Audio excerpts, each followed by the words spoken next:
ڈال دیتا ہے۔ علم نور ہے، علم نور ہے، علم نور ہے، علم۔ الحمدللہ رب العالمین والصلاة والسلام علی من کان نبیا وآدم بین الماء والطین، اما بعد فاعوذ باللہ من الشیطان الرجیم، بسم اللہ الرحمن الرحیم۔ الحمدللہ عز وجل، ہم نے ہدایت الصرف شروع کیا تھا۔ آج ہم انشاءاللہ عز وجل ہدایت الصرف کا تیسرا سبق پڑھیں گے۔ اس سبق میں کلمے کی تقسیمات بیان کی جائے گی۔ تو آئیے شروع کرتے ہیں۔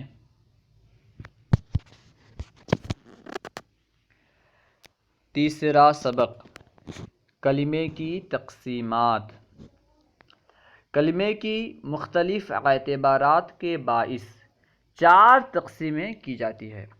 مختلف اعتبارات کی وجہ سے کلمے کی 4 تقسیمیں کی جاتی ہے۔ نمبر 1، پہلی تقسیم کیا ہے؟ اپنا معنی ظاہر کرنے کے سلسلے میں کسی دوسرے کلمے کی طرف محتاج ہونے یا نہ ہونے کے اعتبار سے، یعنی کلمہ اپنا معنی ظاہر کرنے کے سلسلے میں کسی دوسرے کلمے کا محتاج ہے یا محتاج نہیں، اس اعتبار سے کلمے کی پہلی تقسیم کی جاتی ہے، اور اس تقسیم کے اعتبار سے کلمے کی 3 قسمیں ہوتی ہیں۔ ٹھیک ہے، اس تقسیم کو صرفیوں کی اصطلاح میں سہ اقسام کہتے ہیں، کیونکہ سہ کا معنی ہے 3، اور اس اعتبار سے یعنی کلمے کا اپنا معنی ظاہر کرنے کے سلسلے میں دوسرے کلمے کی طرف محتاج ہونے یا نہ ہونے کے اعتبار سے کلمے کی 3 قسمیں بنتی ہیں۔ اسی وجہ سے صرفیوں کے اصطلاح میں اسے سہ اقسام کہتے ہیں۔ کس طرح 3 قسمیں بنتی ہیں انشاءاللہ آگے پڑھیں گے۔ اسے یوں سمجھ لیں کہ کوئی بھی کلمہ ہو، یا تو وہ اپنا معنی ظاہر کرنے میں کسی دوسرے کلمے کا محتاج ہوگا یا محتاج نہیں ہوگا۔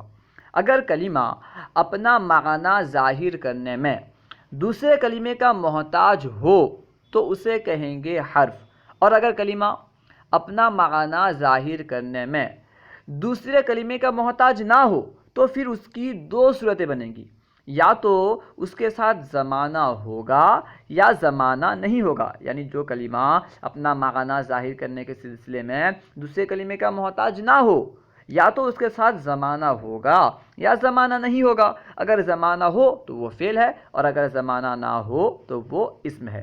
اس کی تفصیل انشاءاللہ آگے پڑھیں گے۔ خیر، نمبر 2، کلمے کی دوسری تقسیم حروف اصلیہ و زائدہ کے اعتبار سے۔ اسے اصطلاحی طور پر 6 اقسام کہا جاتا ہے۔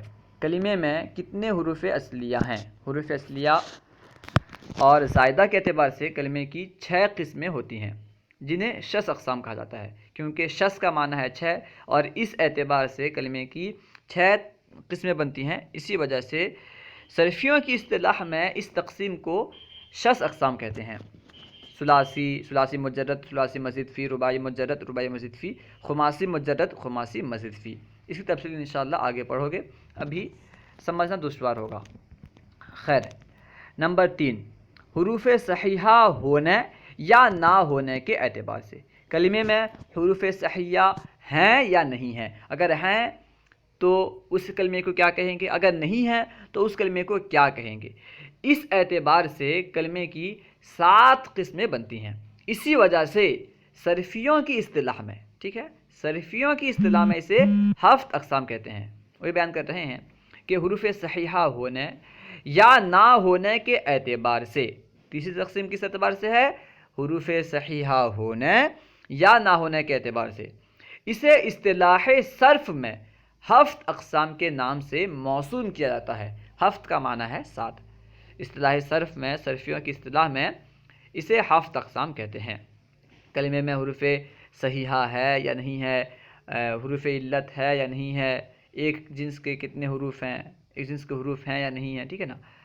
اس اعتبار سے کلمے کی 7 قسمیں بنتی ہے: صحیح، مہموس، مضاعف، اجوف، ناقص، مثال وغیرہ، اس طرح 7 قسمیں بنتی ہیں جنہیں ہفت اقسام کے نام سے موصوف کیا جاتا ہے۔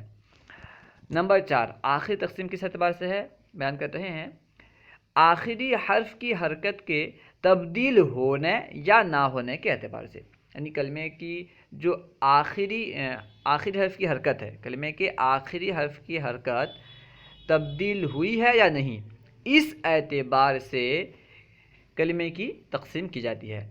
تو اس اعتبار سے کلمے کی کتنی قسمیں بنتی ہے اور کیا کیا، اسے مصنف نے بیان نہیں کیا، امید ہے آگے بیان کریں گے۔ اللہ و رسولہ اعلم۔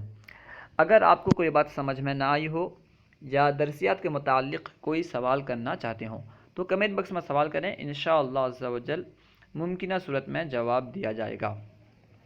اگر آپ نے ابھی تک ہمارے یوٹیوب چینل فیضان درس نظامی کو سبسکرائب نہیں کیا ہے تو ضرور سبسکرائب کریں، اور اگر ویڈیو آپ کو اچھی لگے تو لائک اور شیئر کرنا نہ بھولیں۔ السلام علیکم ورحمۃ اللہ وبرکاتہ۔